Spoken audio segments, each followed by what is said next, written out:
doctrine de la cure d'âme et dans Sturnezen, troisième partie. L'exercice de la cure d'âme. Chapitre 12. Évangile et loi dans la cure d'âme.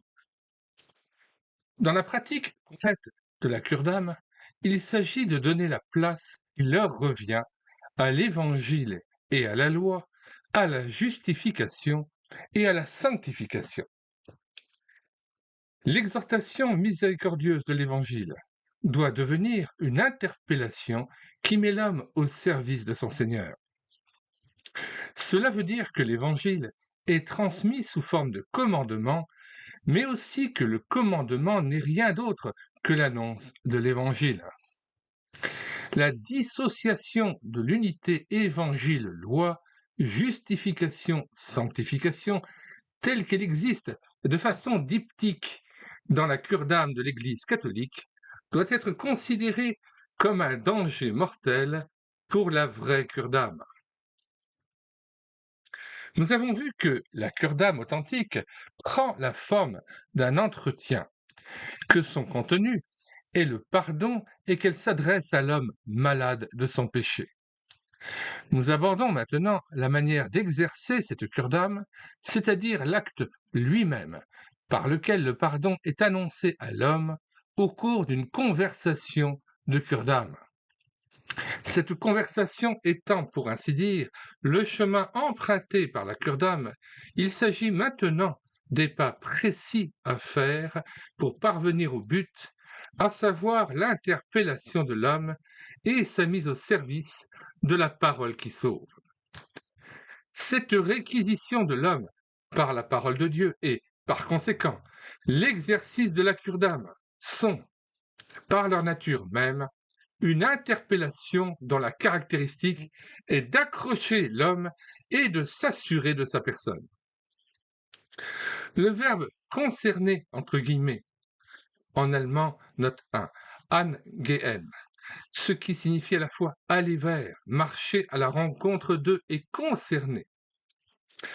Le verbe concerner, donc, rendra très fidèlement ce que cela signifie tant pour celui qui parle que pour celui à qui l'on parle. Ce qui est dit dans la cure d'âme me concerne, c'est-à-dire cela vient vers moi, m'empoigne, je ne puis m'y dérober. Or, cela signifie que ce qui est dit dans la cure d'âme l'est sous la forme d'une exhortation et d'une consigne. Son contenu n'est que miséricorde, certes, car il s'agit du pardon de tous mes péchés, mais il m'est adressé sous la forme d'un ordre, avec une force et une autorité qui exigent l'obéissance. La cure d'âme est par conséquent une exhortation par les compassions de Dieu, entre guillemets, comme il est dit dans Romains 12, verset 1, que nous lisons. Je vous exhorte donc, frères, par les compassions de Dieu, à offrir vos corps comme un sacrifice vivant, saint, agréable à Dieu, ce qui sera de votre part un culte raisonnable. Fin de citation, retour au texte. La cure d'âme, disons-nous, est par conséquent une exhortation par les compassions de Dieu, comme il est dit dans Romains 12, 1. Aucun entretien de cure d'âme ne se passe donc sans exhortation, voire même sans réprimande ou blâme. Cela ne veut pas dire qu'un tel entretien ne soit plus vraiment consolant. Non, ici aussi, la consolation reste le centre de la cure d'âme. Mais que l'homme soit exhorté comme il doit l'être, voilà en quoi consiste la consolation, quelle est sa nature et sa seule substance. Qu'attendons-nous de l'entretien de cure d'âme, sinon que l'interpellé en sorte pleinement repentant et qu'il reprenne sa vie dans la force de cette repentance comme un autre homme, relevé et redressé, rasséréné alors qu'il était troublé, libéré alors qu'il était dans la servitude, sûr de son chemin alors qu'il hésitait. Cette transformation s'accomplira toujours sous la forme d'un ordre, d'une consigne, c'est-à-dire sous la forme de la loi. Voilà ce que signifie comprendre la cure d'âme comme une exhortation à partir de la miséricorde. Le premier problème à poser quand on considère l'exercice de la cure d'âme est celui de la juste relation entre consolation et exhortation, entre évangile et loi. Nous pouvons le formuler comme suit. Peut-on exhorter de telle sorte que l'exhortation, restant exhortation, elle soit cependant et simultanément une annonce miséricordieuse de la bonne nouvelle? N'y a-t-il pas là contradiction, voire même incompatibilité? Ou alors, s'il n'y a pas opposition véritable, ne s'agit-il pas d'une prolongation complémentaire? L'exhortation viendrait alors s'ajouter à l'annonce miséricordieuse du pardon, soit comme un élément second accolé à un élément premier, soit comme un premier précédent un second. Est-ce bien là la relation entre évangile et loi? Nous nous sommes déjà heurtés à ce problème quand nous avons parlé de la rémission des péchés comme du contenu de l'entretien de cure d'âme. Et nous avons vu alors qu'en aucun cas, évangile et loi ne peuvent être compris comme deux choses complémentaires. Ou bien le pardon est tout, réellement tout, ou il n'est pas le pardon. Comment alors faire concorder ceci avec ce que nous venons de dire sur l'exhortation dont il s'agit dans la cure d'âme, sur la manifestation et l'annonce de la loi? Puisqu'il est question tantôt de pardon et tantôt de loi et d'obéissance, n'y a-t-il pas forcément limitation et préjudice réciproque? Sans doute arrivera-t-il toujours à nouveau qu'en exerçant la cure d'âme, on se mette en quelque sorte à la diviser en deux. On exhorte là, on console ici, et on en arrive effectivement à ce que l'un porte préjudice à l'autre. Mais attention, il ne s'agit pas seulement de préjudice, mais bien de destruction complète. Nous sommes en face d'un tout ou rien.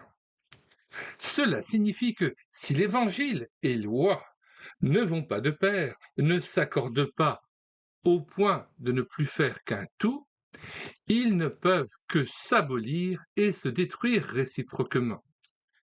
Et c'est précisément cette destruction de l'évangile par la loi ou de la loi par l'évangile, ce qui signifie toujours leur destruction à tous deux, qui représente la catastrophe à laquelle on arrive si facilement dans la cure d'âme et qui pourtant doit être évitée à tout prix. On risque tout ici. On peut avoir parfaitement compris qu'il s'agit de la rémission des péchés et de rien d'autre. Cela ne servira à rien si l'on ne sait pas donner la place qui leur revient à l'Évangile et à la loi. Même si l'on est animé des meilleures intentions, l'entretien, commencé peut-être dans la prière, dégénérera forcément. Il aboutira soit à un insipide et irréel bavardage sur la grâce et le pardon, ce qui signifie qu'il n'atteindra pas l'homme véritable et n'apportera donc ni force, ni consolation, soit, ce qui ne vaut pas mieux, à un discours apparemment solide, mais solide moralement seulement, et qui finalement laissera l'homme tout seul dans sa misère sans fond. La solution du problème est contenue dans la question inverse. Peut-on transmettre le pardon autrement que sous la forme d'une exhortation?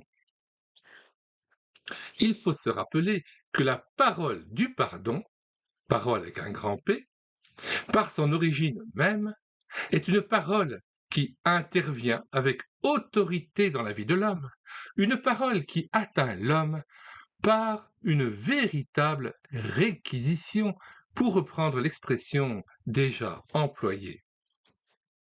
J'ouvre une parenthèse pour définir tout d'abord ce que c'est que le mot réquisition. D'un point de vue juridique, c'est un procédé qui permet à l'administration de contraindre des particuliers à lui céder un bien mobilier ou immobilier en jouissance, ou encore des prestations. Les synonymes de réquisition, c'est appropriation, confiscation, expropriation, mainmise, pétition, requête, saisie. La réquisition illustre la capacité de l'État à mobiliser des ressources, biens, services et personnes dans l'intérêt public, qu'elles soient civiles ou militaires. Elle constitue un pouvoir essentiel de l'État dans le cadre de l'intérêt général et dans des circonstances exceptionnelles. Le synonyme de l'adjectif requis, c'est exiger, imposer, indispensable, nécessaire, obligatoire, prescrit, réclamé et voulu. Refermons là la parenthèse. Relisons la phrase précédente. Il faut se rappeler que la parole, avec un grand P majuscule, du pardon, par son origine même, est une parole qui intervient avec autorité dans la vie de l'homme, une parole qui atteint l'homme par une véritable réquisition, pour reprendre l'expression déjà employée. Le pardon, c'est la libération de l'homme. Par elle, il est délivré de son esclavage. Tel est le message fondamental, identique sous bien des expressions diverses, du témoignage biblique. Or, cette libération s'accomplit sous la forme d'une prise de corps, d'une arrestation. Il y a passage d'une autorité à une autre. L'homme appartenait jusque-là au péché et à la mort. Il appartient maintenant à celui qui s'avance vers lui en libérateur pour devenir son nouveau Seigneur. Tes péchés te sont pardonnés. Au moment où retentit cette parole, une main se pose sur l'homme, prisonnier de ses péchés. Il lui est dit, désormais, tu es soumis, corps et âme, pour la vie et pour la mort, à ce nouveau maître qui est ton maître légitime et véritable. Il a payé très cher ton rachat. Il a payé très cher ton rachat. La puissance du péché et de la mort est brisée. La puissance de Jésus domine toute ta vie. Comment le pardon pourrait-il alors se traduire autrement que par un appel adressé à l'homme? Sors de ton péché. Tu le peux, car tu n'es plus en son pouvoir. Or, cette apostrophe est évidemment un ordre, une loi qui se dresse au-dessus de nous. Mais cette loi est une bonne nouvelle. Cet ordre annonce la libération. C'est donc effectivement le pardon, et lui seul, qui vient ici à l'homme. Mais ce pardon ne peut atteindre l'homme que sous la forme d'un ordre. Ainsi est exprimée une fois de plus cette vérité très simple que la parole de pardon n'est pas une vaine parole, mais une parole remplie de puissance et de force. Et par là, elle est aussi parole de consolation. Car notre consolation, c'est de nous savoir appelés par notre Seigneur. Plus l'ordre est transmis avec rigueur et puissance, plus complète est la main mise de Dieu sur nous, et plus nous sommes à l'abri dans sa main. Voilà pourquoi le décalogue est introduit par cette parole de grâce. Je suis le Seigneur ton Dieu, qui t'ai fait sortir d'Égypte, de la maison de servitude. Exode 20, verset 1. C'est là la racine de tous les commandements, mais c'est aussi leur substance, car ils n'expriment rien d'autre. Ils annoncent que Dieu agit par sa grâce, qu'il prouve sa seigneurie sur nous, en faisant sortir son peuple de l'Égypte où il n'a aucun droit, et en la plaçant sous un droit et un commandement nouveau. La parole d'introduction précède chaque commandement comme son fondement. Je suis le Seigneur ton Dieu. Par conséquent, tu dois, entre guillemets. C'est ainsi que le commandement annonce que Dieu veut faire grâce. C'est également ainsi qu'il faut comprendre le sermon sur la montagne. Jésus se révèle comme le Christ en plaçant son peuple sous la justice nouvelle et meilleure de sa nouvelle loi. Pour cela, il accomplit lui-même cette justice au milieu de son peuple et pour lui. Matthieu 5, versets 17 à 20. Nous citons: Ne croyez pas que je sois venu pour abolir la loi ou les prophètes.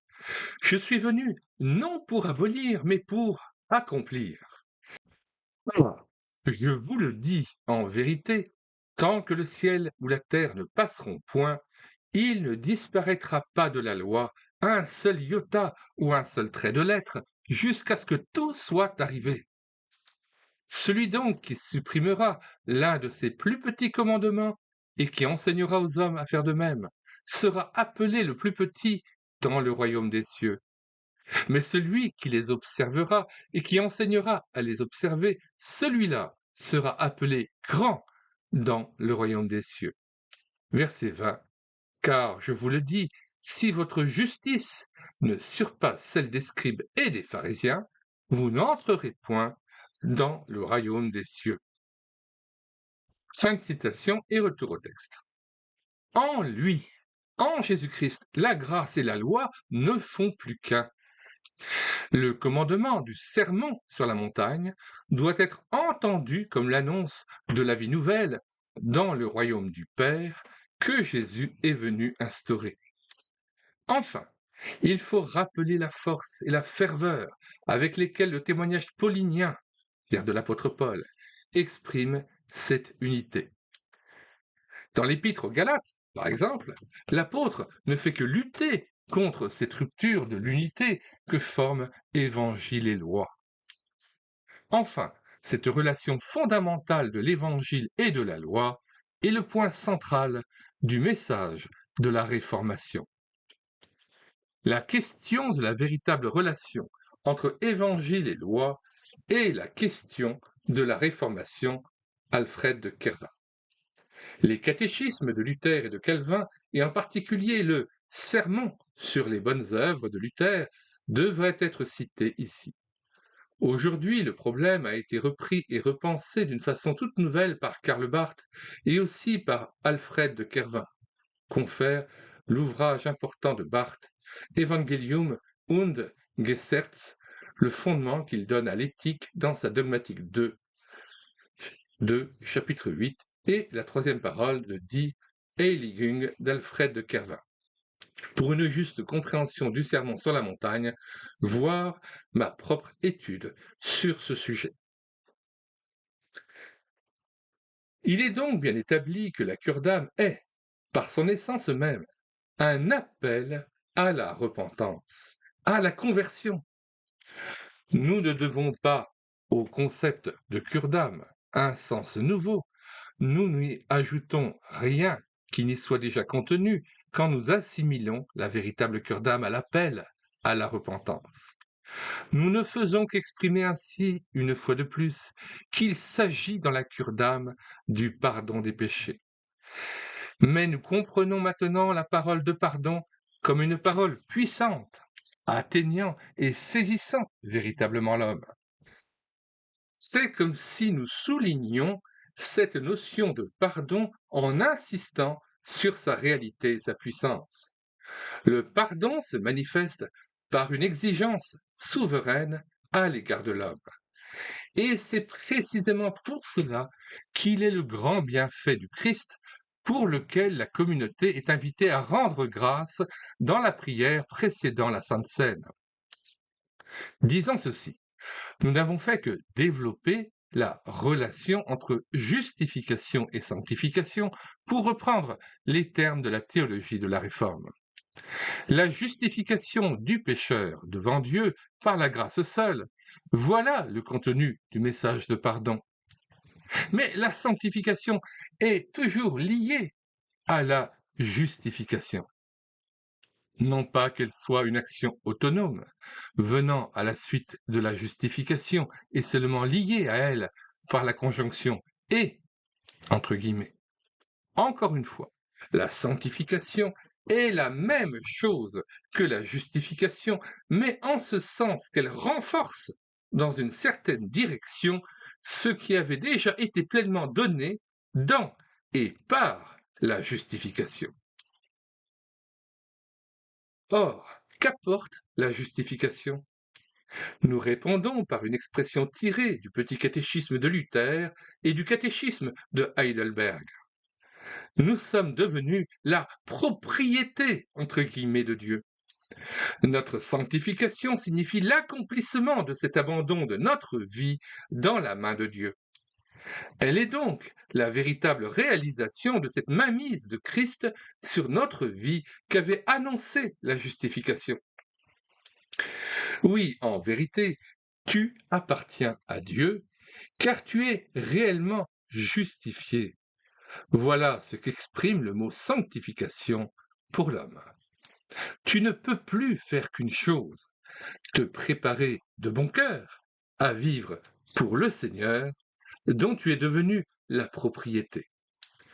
Au sens littéral, celui qui est saint, entre guillemets, c'est celui qui appartient à Dieu. Tout est très simple, au fond. Cause de son efficace et de sa portée universelle. On ne peut annoncer le pardon sans déclarer que celui qui le reçoit est devenu tout entier propriété de Dieu. Le pardon doit prendre la forme d'une interpellation contraignante, la justification devenir sanctification, l'interpellation exigence. Sinon, il ne s'agit plus du tout-puissant appel de la grâce. Voilà la relation entre évangile et loi, entre justification et sanctification. C'est ainsi que l'éthique est fondée sur la grâce, et que de son côté, la grâce, annoncée correctement, conduit automatiquement à la loi et à l'obéissance à la loi. S'il en est ainsi, s'il n'y a pas de pardon sans sanctification, il va de soi qu'il faut que, dans chaque entretien de cure d'âme, la loi soit proclamée. Une cure d'âme sans sanctification serait en contradiction avec elle-même, comme un fer qui serait en bois ou un navire reposant sur le sable.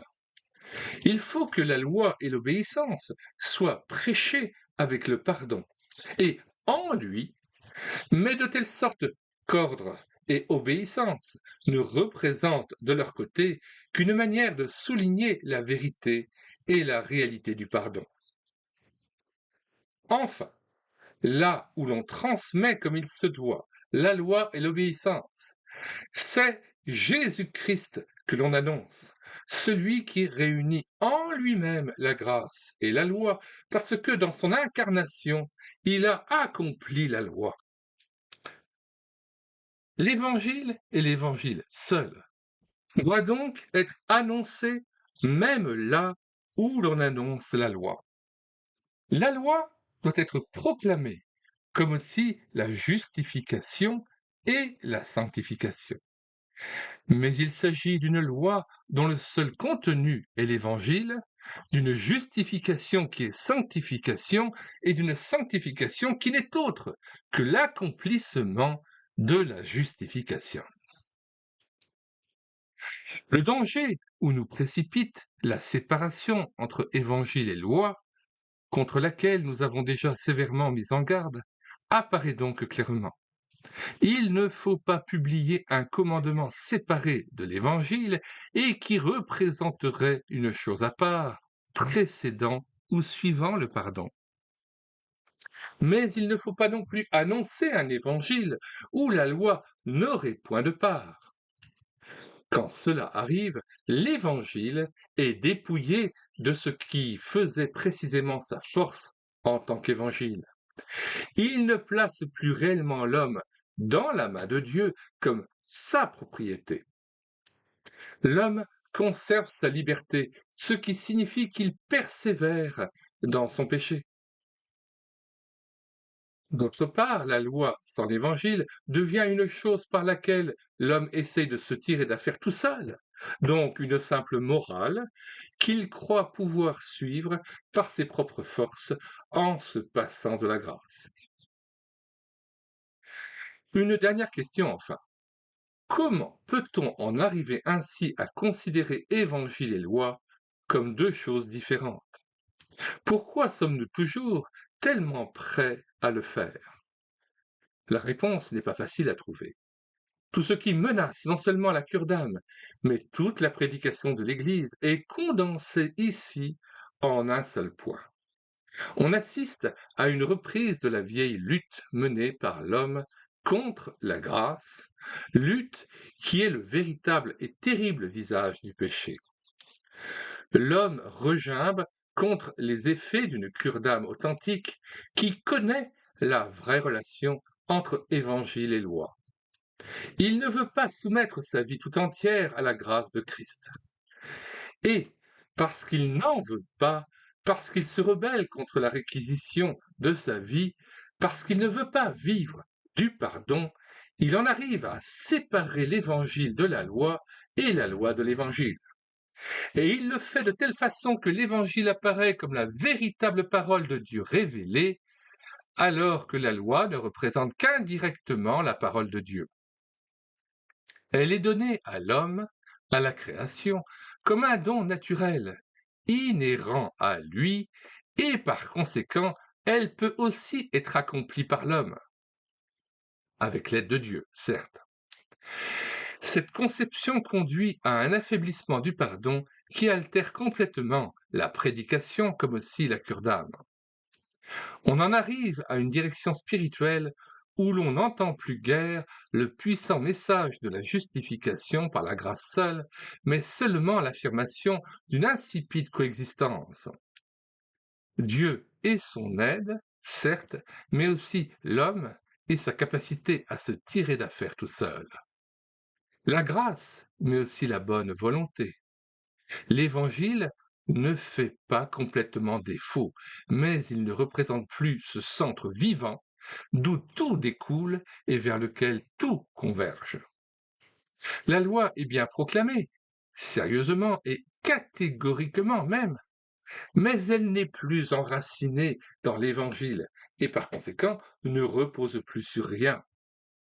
On continue à parler du péché, mais on ne prend plus au sérieux le fait que, dans notre péché, nous sommes perdus.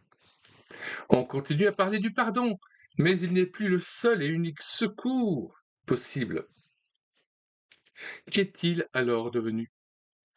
Une telle cure d'âme aura beau paraître de qualité supérieure et très séduisante, on n'en voudrait pas moins disposer de l'éloquence des anges pour pouvoir mettre en garde contre elle. Vilmar et Loe pensaient à ce danger d'une corruption de la cure d'âme quand ils mettaient en garde contre une cure d'âme venant s'ajouter comme un moyen d'action supplémentaire, extraordinaire, aux moyens habituels que sont la prédication et les sacrements.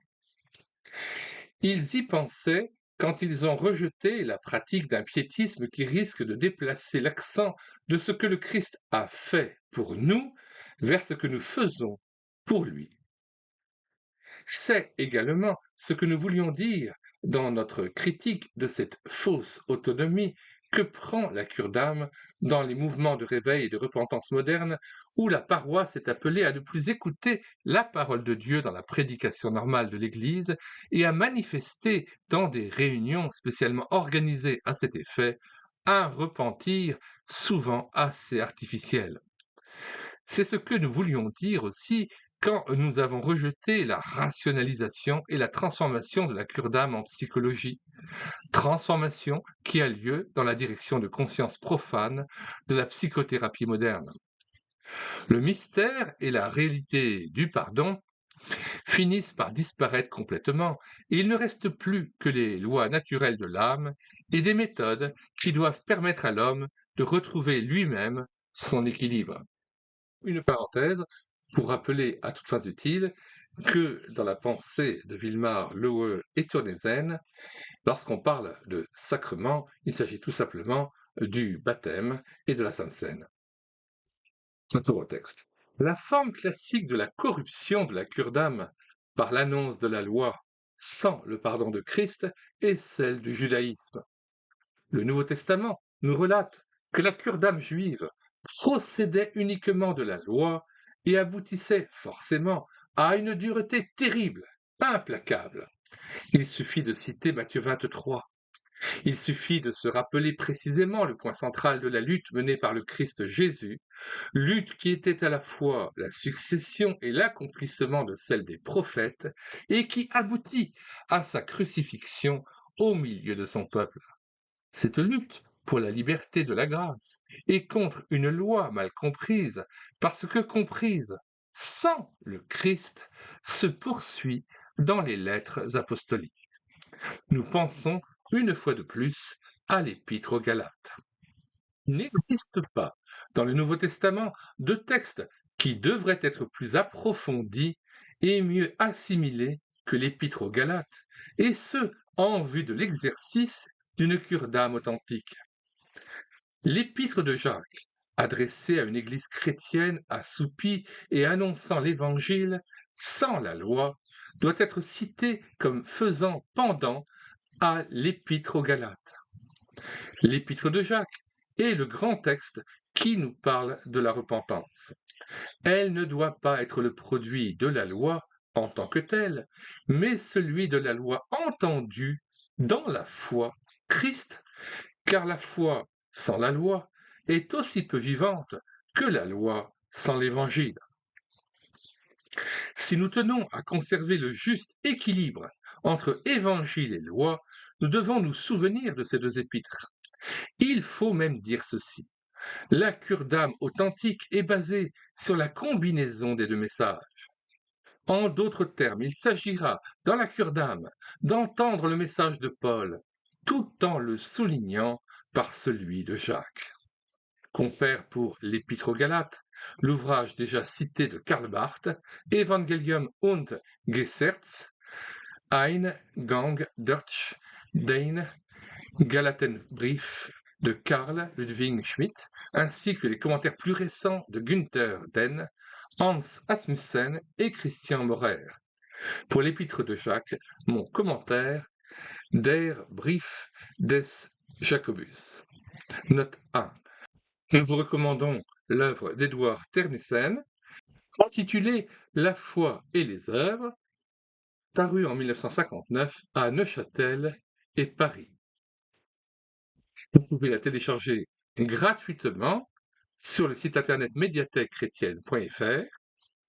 Nous en mettons le lien de téléchargement gratuit dans les commentaires de cette vidéo, ainsi que le lien de cet ouvrage Doctrine de la cure d'âme d'Édouard Ternessen.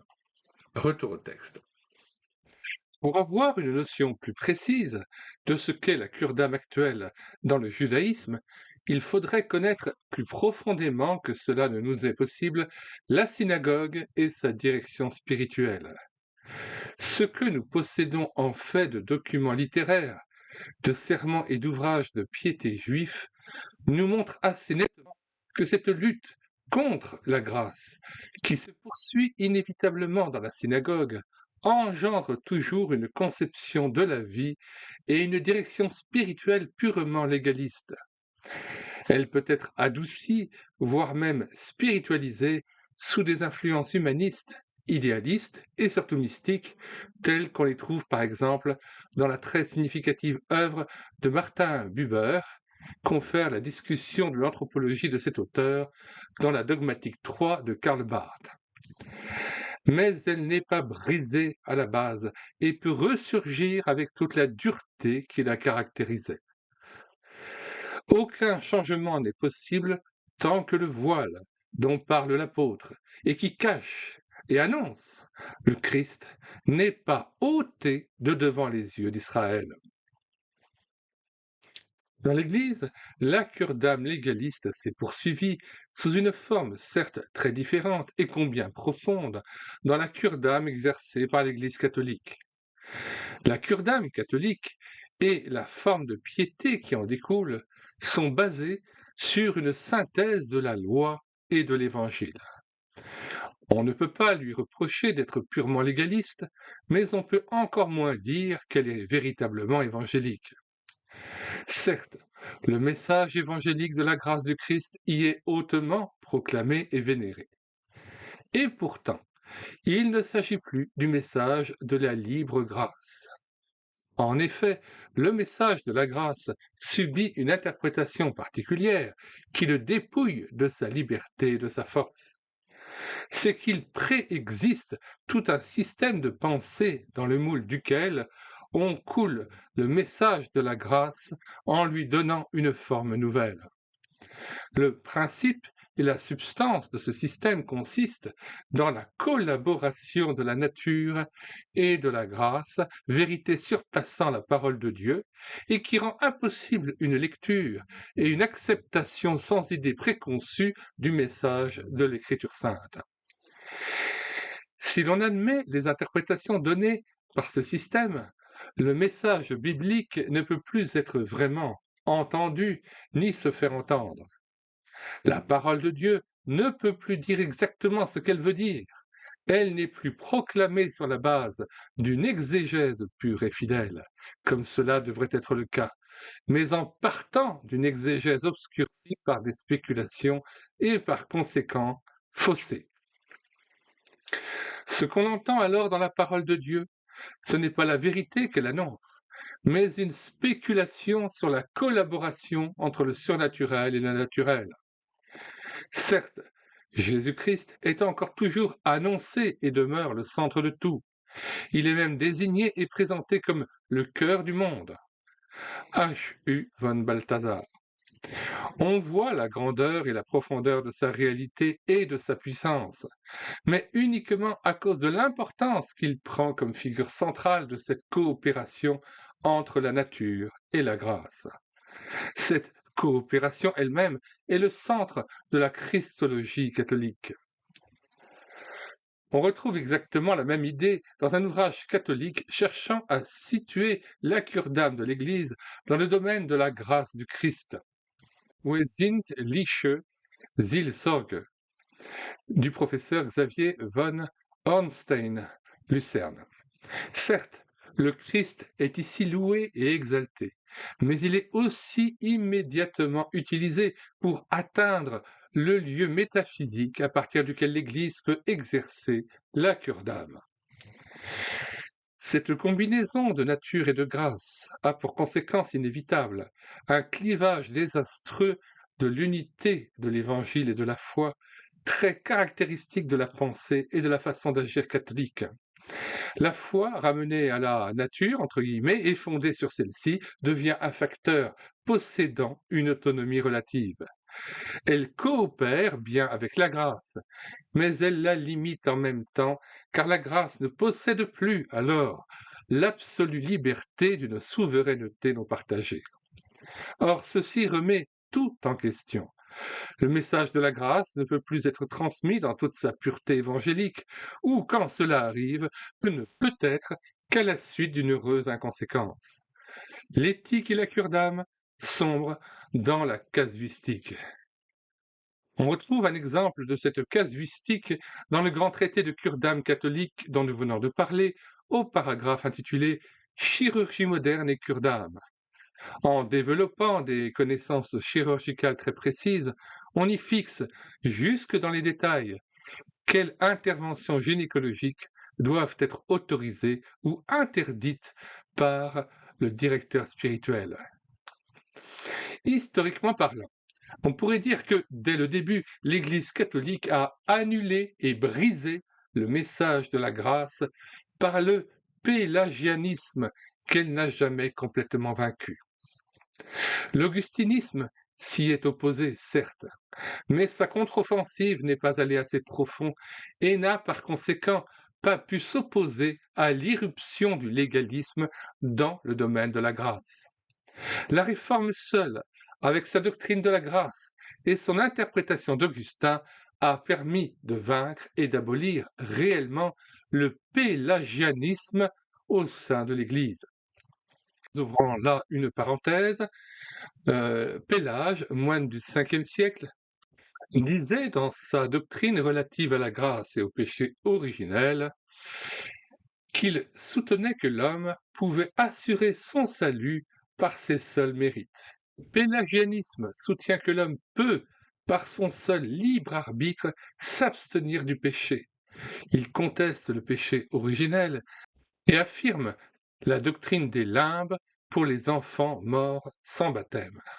La lutte de la piété légaliste contre la grâce a trouvé dans le catholicisme un épanouissement aussi sublime que triomphal dans la direction de conscience des jésuites. On en trouve une expression et une présentation admirable et classique à leur façon dans les exercices du fondateur de l'ordre, Ignace de Loyola. Ces exercices doivent être cités précisément comme le grand adversaire d'une cure d'âme authentiquement évangélique. On y voit, en effet, comme nulle part ailleurs, ce que signifie faire passer la loi avant l'Évangile. Cela s'y produit d'une façon particulièrement subtile et spirituelle, mais aussi très dangereusement séduisante. On trouve dans cette œuvre, inégalable sur son terrain, une présentation de la fausse sanctification, c'est-à-dire de cette sanctification qui vient s'adjoindre au pardon, comme si elle était possible indépendamment de lui. Ce qui est pernicieux chez Ignace, c'est que toute la conception psychologique moderne de la loi s'exprime déjà dans son œuvre. La loi n'apparaît nullement ici comme une chose rigide, dure, étrangère à notre vie intérieure et s'imposant à nous de l'extérieur. Au contraire, l'enseignement de la loi est dépouillé de toute dureté, complètement transformé en une direction de conscience fondée sur une très profonde connaissance de l'homme et consistant en de sages conseils, en des invitations très sérieuses à la repentance et à une conversion tout intérieure. Ces instructions et ces conseils saisissent l'homme avec une grande fermeté, mais en même temps, ils répondent à son besoin profond d'être conduit et soutenu. En premier lieu, on constate qu'il n'est possible d'exercer une autorité sur l'homme qu'en modelant et en entraînant son imagination, ses possibilités de contemplation et la puissance de sa fantaisie, de manière à le fasciner complètement par l'image qui s'impose à lui de la véritable humanité. Cela doit amener l'homme à réaliser cette image dans sa propre vie. Le deuxième trait caractéristique, c'est que le thème de cette contemplation est tout entier puisé dans ce que dit l'Écriture sainte de la vie humaine de Jésus-Christ. Cet enseignement de la contemplation se fait en 4 grandes étapes. Au cours des exercices, l'homme est d'abord placé devant son péché et les tourments de l'enfer que ce péché mérite. La présentation de la vie de Jésus y fait suite de telle manière que l'élève fait quelques pas à titre d'essai, pourrait-on dire, dans le chemin parcouru par Jésus et se trouve finalement placé devant la nécessité de choisir définitivement cette voie. Les souffrances et la mort du Christ sont décrites ensuite de telle façon que Christ nous apparaisse comme le modèle de l'homme qui, de son côté, a choisi Dieu par obéissance. La quatrième partie, enfin, nous place devant la victoire du Christ, et cette victoire symbolise la récompense réservée à celui qui a choisi le bon chemin à l'imitation du Christ. Il est évident que le point central de ces 4 démarches est formé par la notion du chemin et du choix, mais le chemin dont il s'agit n'est pas celui que Christ a parcouru pour nous, nous plaçant par là même sous l'autorité de sa grâce. Il n'est donc pas question de l'élection du Christ qui nous choisit pour lui. Il s'agit ici, c'est du chemin que nous devons parcourir nous-mêmes en suivant Jésus-Christ. C'est de notre décision de l'imiter. C'est pourquoi l'exercice de contemplation de ces tableaux de la vie et des souffrances du Christ se déroule chaque fois de façon à provoquer l'humiliation, le repentir et à nous conduire ainsi à la décision que nous devons prendre. Or, il ne s'agit jamais de vérités abstraites, mais toujours d'images frappant l'imagination et qui doivent émouvoir l'homme. L'auteur sait en effet que ces impressions et ces images touchent et transforment l'homme plus facilement que ne le sont des idées abstraites. Le troisième caractère de cette direction de conscience consiste en ceci: on part toujours secrètement d'un grand postulat, on admet en effet que l'âme de l'homme possède en elle-même et par nature la force de parcourir ce chemin de la repentance et de la décision. Cette force doit être libérée, tel est le but de ces exercices. Un quatrième point enfin. C'est un autre homme qui m'est donné comme directeur de conscience, comme aide et comme exemple pour que je me mette en route guidé par lui. L'auteur a remarqué que nous ne nous mettons pas facilement en mouvement de nous-mêmes, que nous avons besoin d'être entraînés par un prochain dans lequel nous puissions voir, par une sorte de transfert, la réalisation de notre idéal. On ne peut guère imaginer une manière plus subtile, on est tenté de dire démoniaque, d'amener l'homme sous la loi et de le conduire ainsi, soi-disant, à la justice et au salut. Cette guérison et ce salut, but des exercices, Ignace les nomme grâce, lui aussi. La grâce, pour lui aussi, prime tout. Elle est le ressort caché de tout. Il veut, par ces exercices, amener l'homme à l'Église, ce qui veut dire concrètement l'amener à se confesser et à recevoir le sacrement de l'autel. Car c'est là que coule la source de la grâce. Selon lui, bien sûr. Et pourtant, en définitive, ce n'est pas la grâce qui règne ici, mais la loi, et la loi seule. Car la grâce n'est pas au début, mais à la fin. Devant la grâce s'étend le chemin que je dois parcourir vers elle, et ainsi mon entraînement et ma façon d'obéir à la loi forment des échelons qu'il me faut gravir pour m'élever jusqu'à la grâce. Ignace parle à peine dans ses exercices de la grâce, de l'Église, des sacrements. Ce silence ne signifie naturellement pas qu'il méprise la grâce et les moyens de grâce. Il représente pour lui des faits évidents vers lesquels il veut guider l'homme. Une telle entreprise est-elle réalisable? La grâce peut-elle conserver sa puissance si tout l'accent est mis sur le chemin que l'homme doit parcourir avant d'arriver à elle? Ce cheminement de l'homme forme chez Ignace, dans les exercices tout au moins, la substance de la piété tout entière. Il n'est qu'une loi qui, si intérieure soit-elle, précède la grâce. En définitive, ce qui est présenté ici, c'est une lex naturae spirituelle, une loi de la nature spirituelle séparée de la grâce. Cette loi a beau être développée à partir de l'exemple du Christ, elle n'en est pas moins détachée du Christ.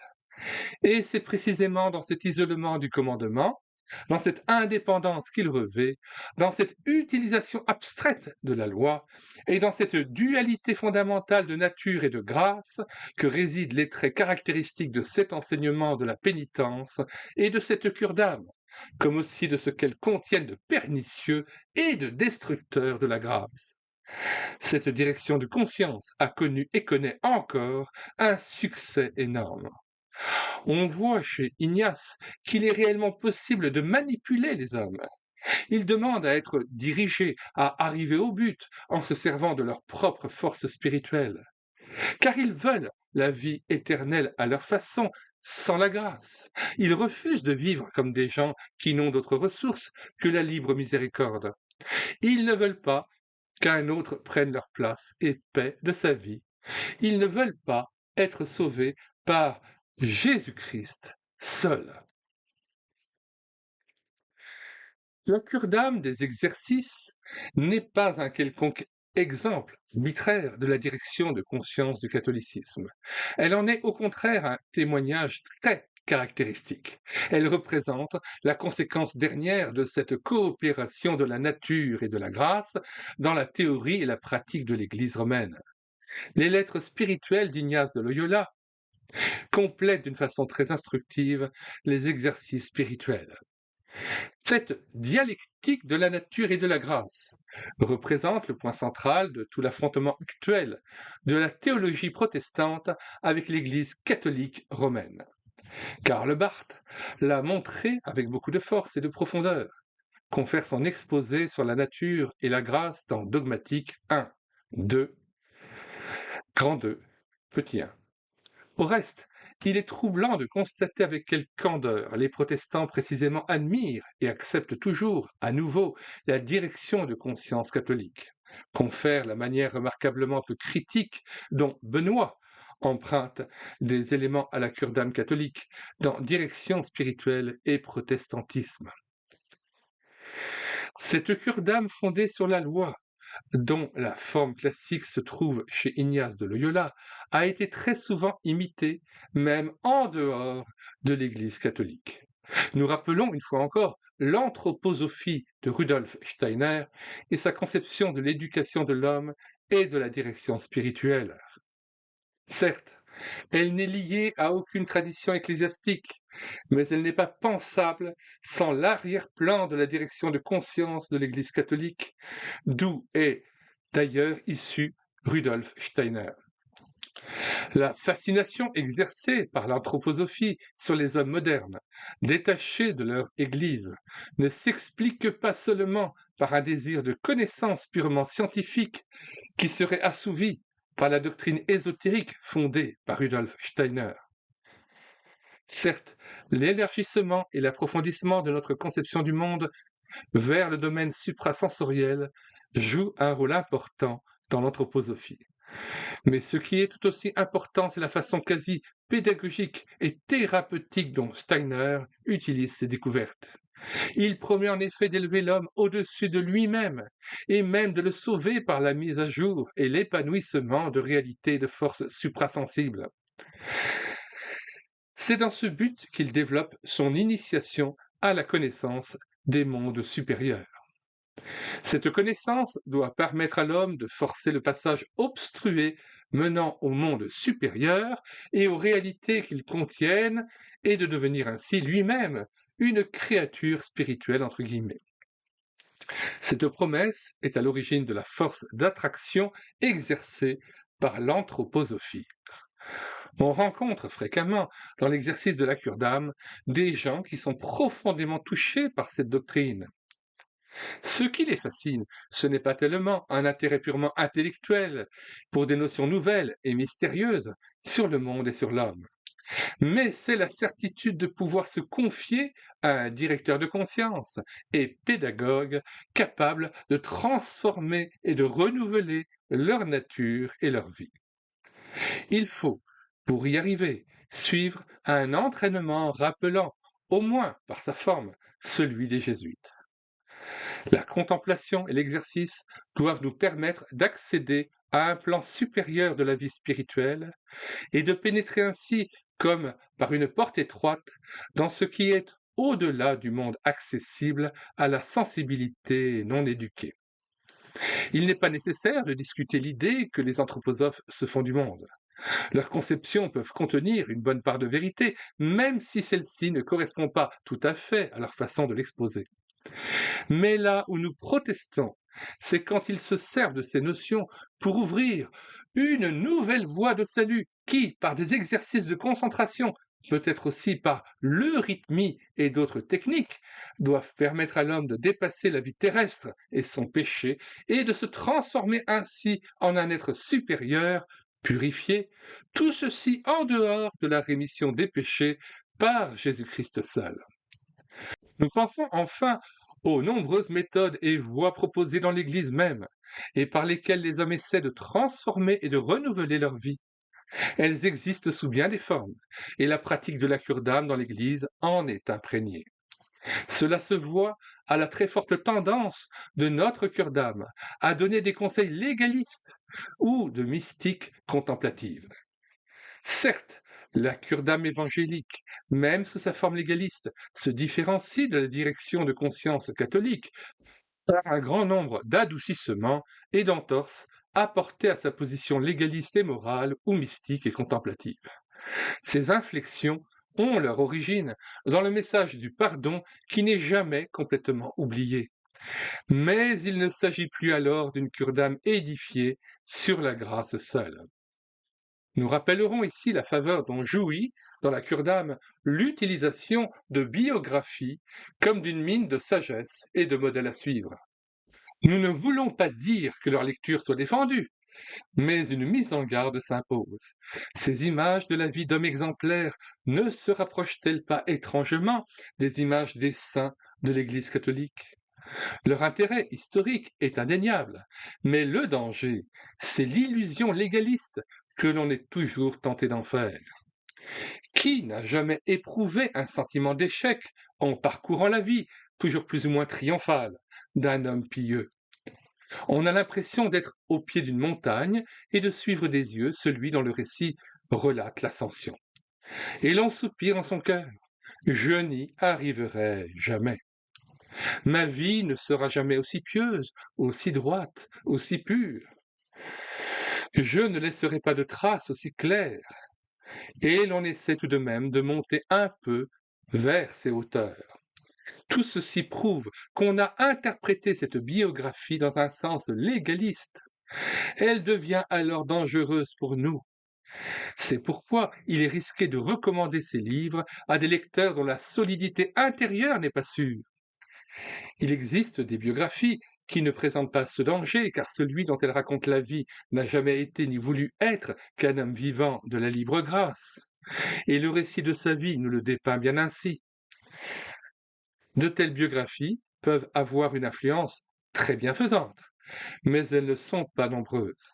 La grande masse des biographies chrétiennes oriente le lecteur vers le légalisme. Et c'est bien pourquoi on y prend vraisemblablement moins plaisir au ciel que sur la terre. À ce propos, il convient de mentionner, une fois encore, la cure d'âme du réarmement moral. Elle a le mérite d'avoir rappelé la puissance du salut dans la rémission des péchés à une Église qui, dans une grande mesure, n'était plus ouverte à la grâce de Dieu. Cependant, elle n'a pas pu éviter, elle non plus, le danger du légalisme.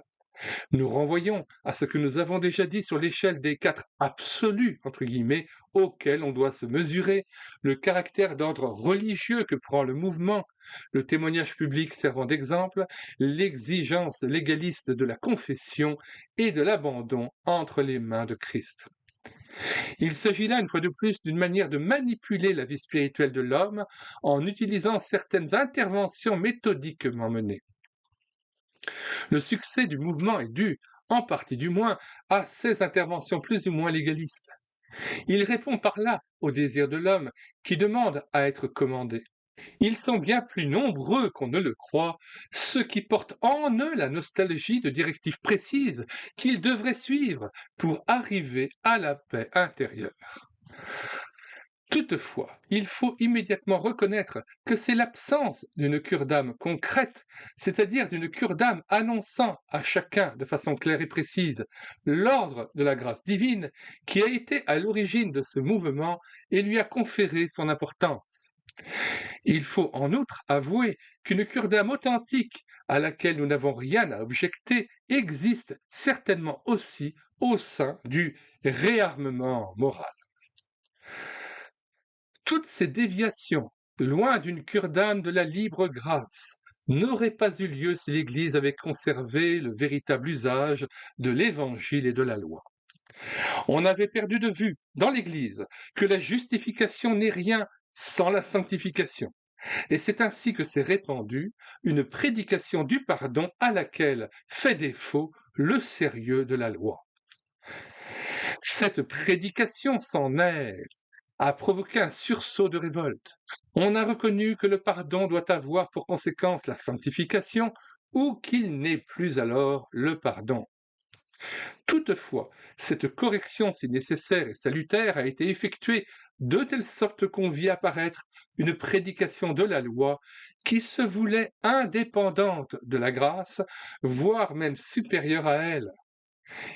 Il y eut une véritable dictature de la loi, en ce sens que le pardon et la grâce ne furent plus annoncés qu'en fonction de l'obéissance effective de l'homme à la loi. Cela explique la naissance des mouvements de réveil et de repentance. Ils ont certainement une mission à remplir par leur prédication de la sanctification. Ils secouent l'Église, mais ne peuvent la reconstruire.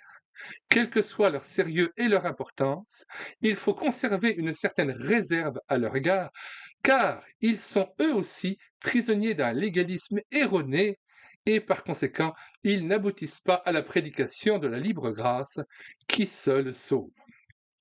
Bon, j'ouvre là quand même une parenthèse pour être assez choqué par la critique d'un pasteur protestant à l'égard de mouvements de réveil et de repentance qui avaient lieu au XIXe siècle, qui étaient des mouvements évangéliques et dont la vertu a été quand même d'amener à Christ des centaines de milliers, voire des millions de personnes, à Jésus-Christ et au salut. Je pense que tout simplement Turknezen n'a pas compris d'une certaine manière leur sens ni leur intérêt, les qualifiant de manière un petit peu méprisante de piétistes.